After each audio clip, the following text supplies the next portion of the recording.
Hi there, everybody. This is Tracy. Today we are going to talk with an expert, Christina Beauchemin, about the adverse childhood experiences. They're actually, the short name is ACEs, ACES. You can actually Google and find a really good ACEs test to find out if you have any of these adverse childhood experiences. And I advise that you do, because when we have these, we become vulnerable. And my guest today is an expert that comes to us with a wealth of knowledge on both ACE in her own life and in her studying. She has made it her life's work to educate and inform women and men at the long-term impact of these childhood experiences. This is possibly, everyone's got a different thing that made them narc bait, but when you have some of these adverse childhood experiences, it makes you more vulnerable. So I want to get right to this and introduce Christina and welcome her to the show. So thank you so much for joining me, Christina. Well, thank you so much for having me. I'm really happy to have this opportunity to talk with you today. Thank you. Today we are going to talk about the ACEs score, which is the Adverse Childhood Experience score. And I would love for you to just start off by telling us what that is. Adverse Childhood Experiences score. And I need to back up just for a minute and talk about the Adverse Childhood Experiences study that was done in the late 1990s by two doctors from the Center for Disease Control and Prevention. They were looking for a correlation between an epidemic of obesity and adversity in childhood that they were experiencing in California at that time. But what they found absolutely blew them out of the water, because when the research came back, they had tested 77,000 people, and there was a 10-question test. Across the board, blue-collar, white-collar workers, nearly 70% of those people had experienced some sort of adversity in their childhood that was leading to issues that they were having in their personal life, not only social issues, but health issues as well. So the score from talking about the score itself, like I said, it's a 10-question test, which deals with different adversity from childhood. You know, some of the ones that you accident, losing a parent, or to divorce, things like that. So what they found taking that test forward is other things in the house as well really have an issue with children, like, for instance, chaos, violence, inconsistency in the household. And an example of that was me and my dad. When I was a little kid, he was to me, the sun and moon rose and set on him. I loved him to pieces. He was incredibly handsome, totally motivated, sweet, loving, nurturing, until he wasn't. And his outbursts would come so rapidly that, I just never had the time to get out of the way. So I learned to be unsafe around people and in relationships, because I was always waiting for something to happen. So that's considered one of the adverse childhood experiences that has come into my adult life. Wow. And I know you were talking about, so physical, emotional, sexual kind of abuse, and then there's like a neglect factor, right? Where you've got whether they're neglecting you physically and not buying you clothes or feeding you, or whether they're emotionally like disconnected. And that's another way that this can affect people. Exactly. And that is prevalent, in a lot of places. If you stop and think about it, and parents don't even think about it. Some kid, because every kid is different, every personality is different. So a parent might be on their phone all day, and one kid would say, I don't care, while another kid would feel neglected. Mm-hmm. So there's all those levels of it as well. So tell me, Kristina, when children are being neglected by their parents, whether it's to an extreme kind of battered and beaten and not being fed, or to a lesser degree, how do these things carry through in the rest of our life? Well, if you think about it, when somebody has been neglected in their life, most of the time they don't feel safe.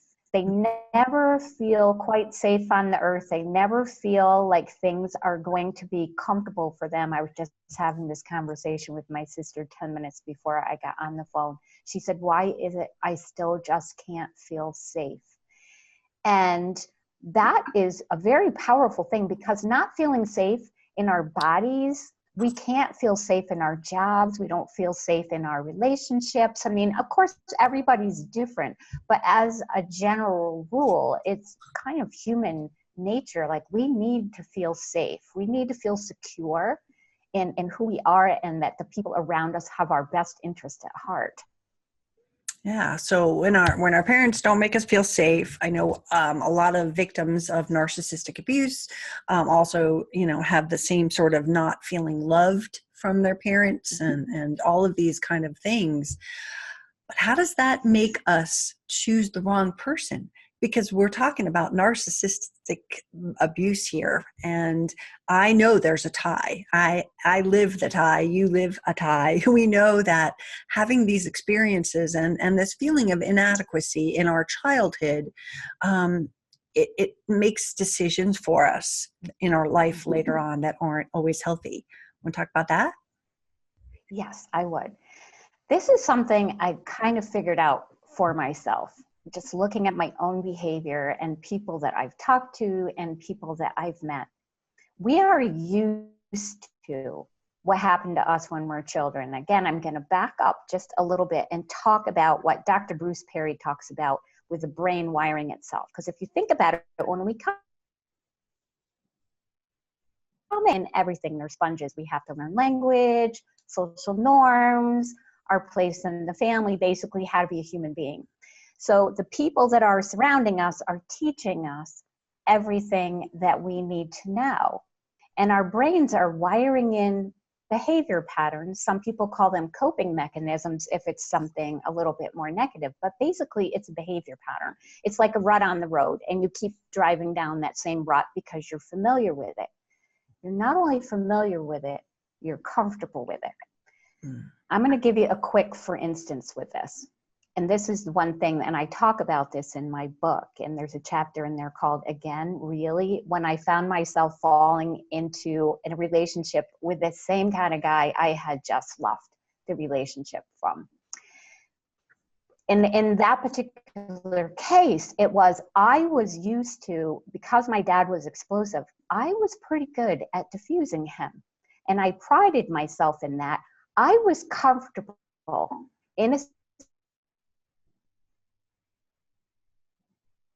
and I was kind of willing to hang around during the rough times because I felt good about being able to diffuse it. And I also felt very good about how loving that person was in the good times. So when people say, well, jeepers, why do you even stay there? If you really stop and think about it, that has so much to do with it. It's familiarity.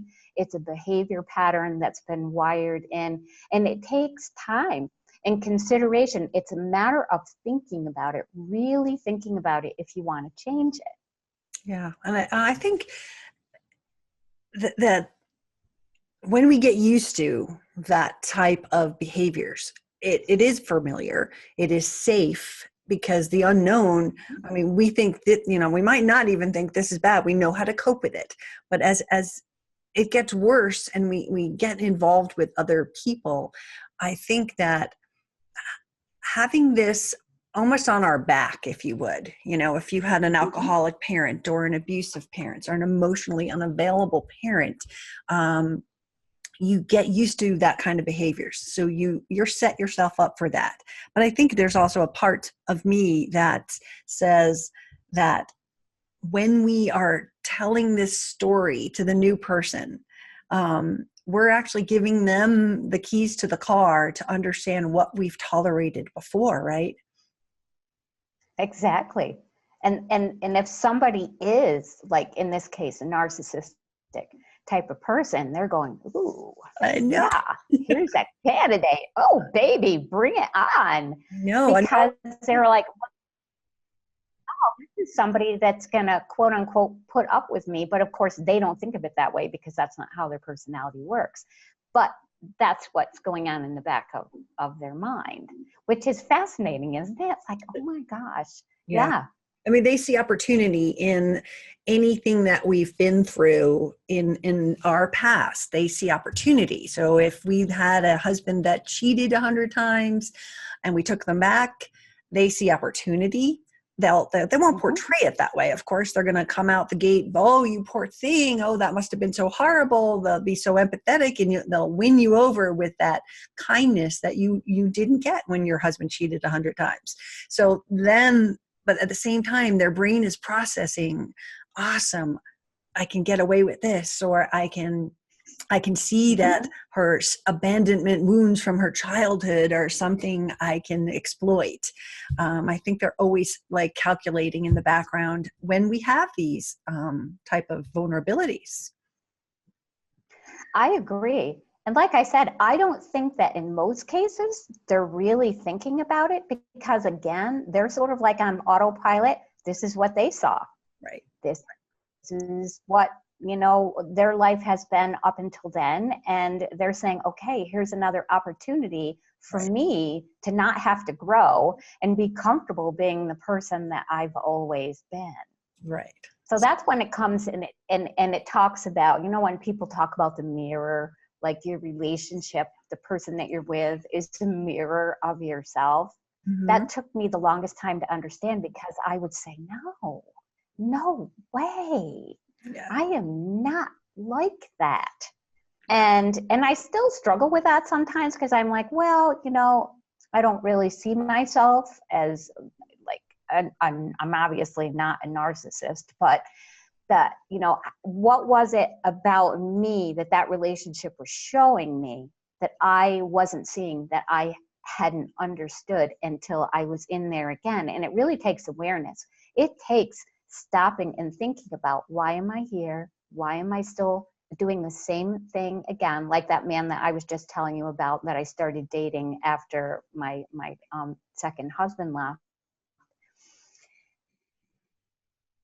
And there was a moment when I stopped and I said, Kristina, oh my gosh, you're doing the exact same thing, not him. He was having an explosive moment.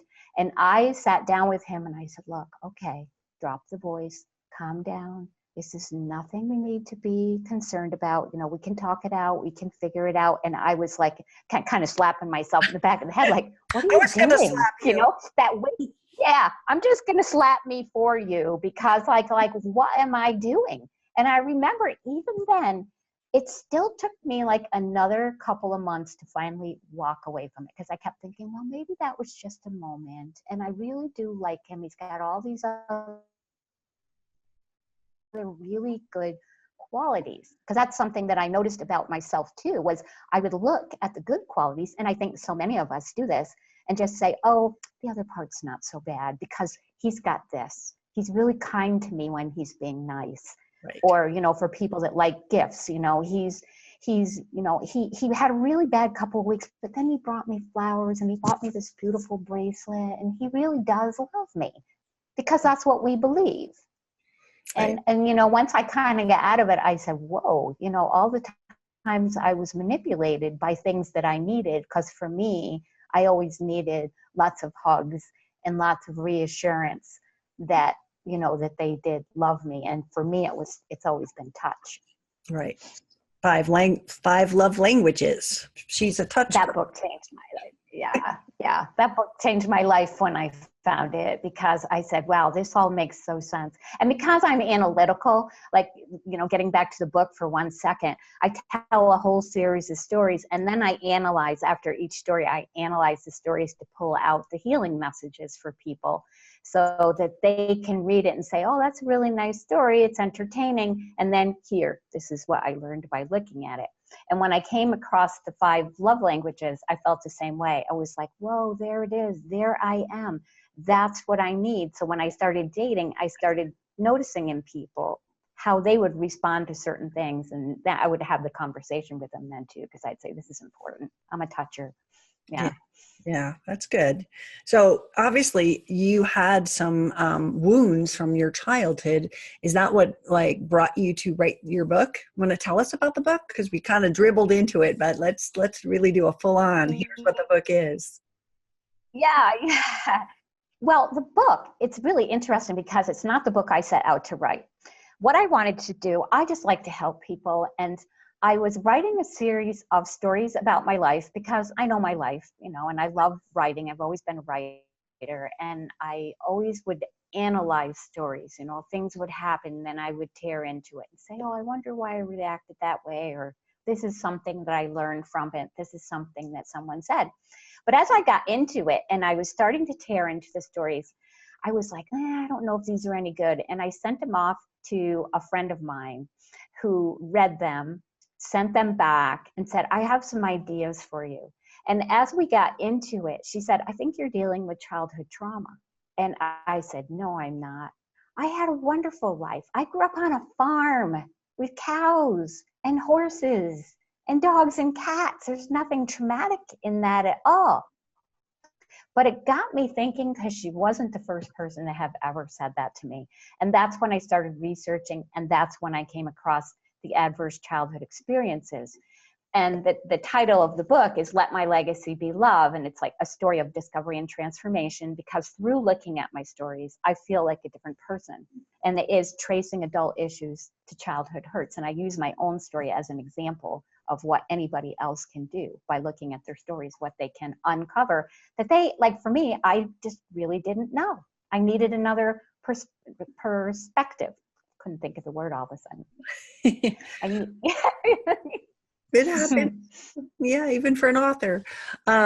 These wounds. So in these stories that you write down in the book, and then you're analyzing them, is there a healing path for someone who has had these, how they break these and not let them control them? Because really there's that old recording that you're no good, you're not good enough, whatever it was that, you didn't feel safe, these things that have been in our head, they're recordings. So how do we shut that off and just begin to live? Well, this is what I do in here. By going through my own process and by tearing into them, because this is where the healing comes. And so many people have sent me messages about this and said, your story is different, but so much of it is the same. And just by reading what you've read and what you found, it gave them another way of looking at their own life. Because once you can look at it from another way, once I came to the point, like one of the things that I always struggled with was when I was a kid, my mother told me that I was fat, that I was unattractive, and nobody was ever going to love me. So in the back of my head, I was always like, well, I'm fat, I'm unattractive. And so you start living like this, like really unattractive person, kind of like, okay, well, I don't want anybody to look at me. And when we do that, we're not bringing our gifts out into the world. So when I was able to dig into that story and say, to really realize, like take it in, my poor mom she didn't like her life. And she had 11 kids. I have 10 brothers and sisters. When she wanted to be an actress, and she married my dad, she fell in love with my dad. She moved to upstate New York with him. And then she proceeded to have kid after kid. And she was just a really unhappy person. So being able to wrap my hands around that and say, wow, my poor mom completely changed, number one, the way I felt about mom. Number two, the words that she said about me. And do I still struggle about my appearance? Absolutely. But at least now I don't see myself as this like huge person who is just incredibly homely. And when I say fat, I'm not putting that down, but in my house, we grew up on a farm too. And fat was equated to lazy. And you could say anything, but don't call me lazy.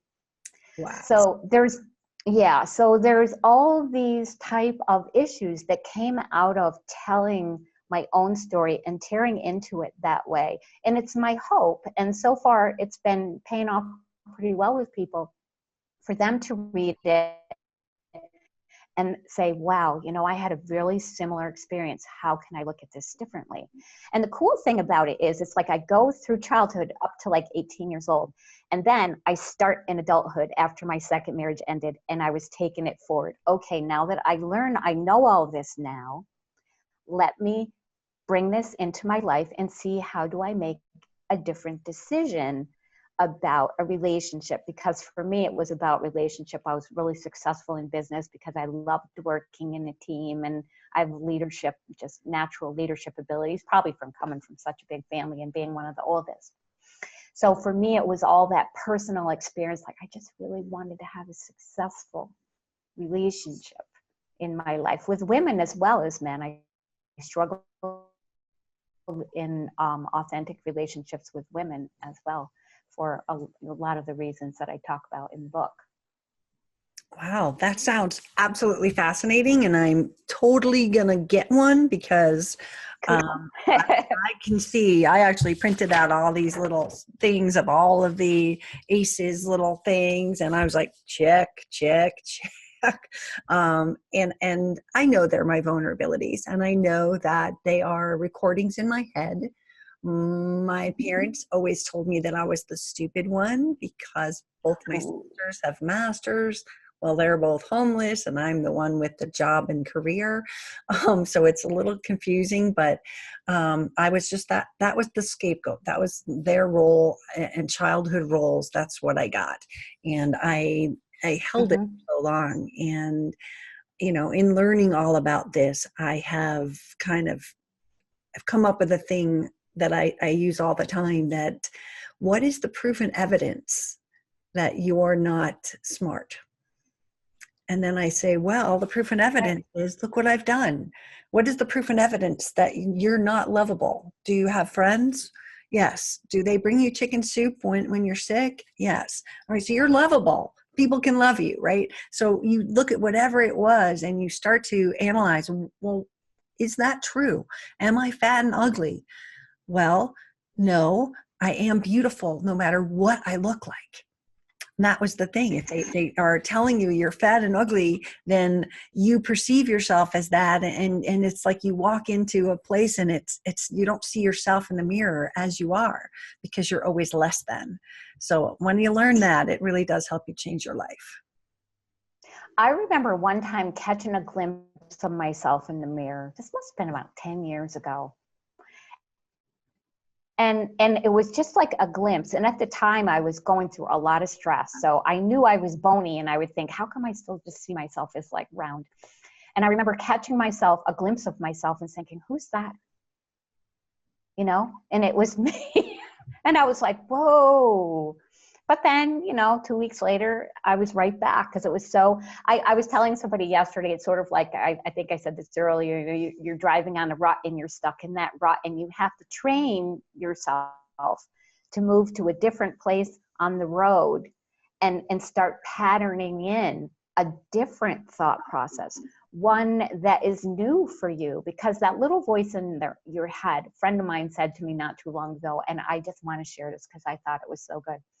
She said, every time I hear that little voice coming in the back of my head, I say to them, wait a second. I know you. You don't have my best interest at heart. I don't like you. Get out of here. Ooh, I like that. I thought it was super good. And I found myself using it the other day because, sometimes things just creep in. And why am I even thinking about that? So I was like, I know you. Get out of here. Get out of here. I don't like you. You don't have my best interest at heart. Well, you were talking about the mirror. I have a little mirror thing. I made this revelation up in the mountains this weekend. I was out with some friends and I just blurted this out. And I said, I've got bad eyes. I'm older. I said, actually, I think it's God's way of like helping us to not see our wrinkles, because unless I use like a 10x mirror to see my face, I can't see it. So it's kind I'm of the good. same way. It's kind of like blinding us to what we really look like, because if we look in the mirror, we see our old self. Nobody at age 60 feels like they do like they're 60. They see themselves in the mirror as that younger person, and we have to embrace that, because our eyes are actually helping us there. And you just made a very valuable point, and it's something that I never thought about. That as we really truly begin to see our own beauty from the inside, you're right. We can see ourselves like we were when we were younger, and we couldn't even appreciate it because we were in the mirror going, oh, I need more mascara, oh, more color, oh, bigger lips. And we had no idea how beautiful our bodies were at that point. Because every once in a while, I'll look back at pictures now. I have one when my son was first born. I was looking at it last week, and I said, I was such a pretty 28-year-old. And I just saw this, this big, round, homely thing when I looked in the mirror. It's crazy. So that's a cool thing. I'm going to have to think on that. I could write something really interesting about that. Thank you. I don't know. It was a thing after a couple of years, but it made everyone laugh because they were like, yes, well, I appreciate it. Thank you so much for talking with us today. And if you wanted to tell us how people can get your book, it is Let the Legacy Be Love. And how would they get legacy be love? I have it right here.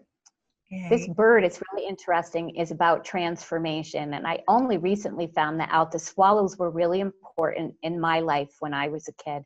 And I did some research on this particular swallow. And it's all about transformation, which is what the book is about. They can get it on my website, letmylegacybelove.com. It's there for a discounted price, or it's available on Amazon and Barnes & Noble. Wow, good for you, girl. Well, thank you. Going for it. Yay. Well, thank you so much for joining me. Thank you so much for having me. I really appreciate it. Anytime.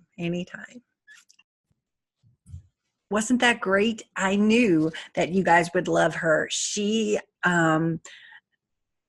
is talking about something that I think we all need to look into. And really, when we're dissecting that childhood thing. And as she said, that this isn't something that you lived with necessarily your whole childhood going, oh, my parents are so horrible. Oh, you just think your life is what it is. And I know there are extenuating circumstances, and there were people that were beaten and they knew they were being beaten. But when you look at some of these neglectful, I have these little charts here. All you have to do is go onto Pinterest, Google it, and find out what the ACEs charts are. So abuse, physical, emotional, sexual, neglect, physical or emotional, household dysfunction, mental illness, incarcerated relative, mother was treated violently, substance abuse, or divorce. So if any of those click a yes, maybe you should definitely jump into this. If their behavior was a lack of physical activity, maybe they smoked, or they were alcoholics, or they used drugs, or they missed a lot of work. Physical and mental health. They might have been severely obese or had diabetes, depression, suicide attempts, STDs, heart disease, cancer, stroke, COPD, broken bones. Basically, these physical and mental and behavioral things that we're reading here are the kinds of things that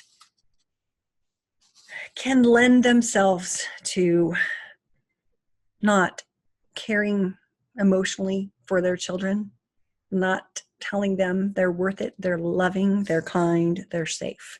And when you don't feel safe, as Kristina said, you never feel quite right. If you don't feel safe, you look for someone to bring that safety in. And if you're like me, we brought in the wrong people. We thought they were going to be safe. We have much to learn, but thank you so much for joining me today. And go look up this. I'll try to find a link and put it in the comments. And buy Kristina's book. I'm very excited to read it.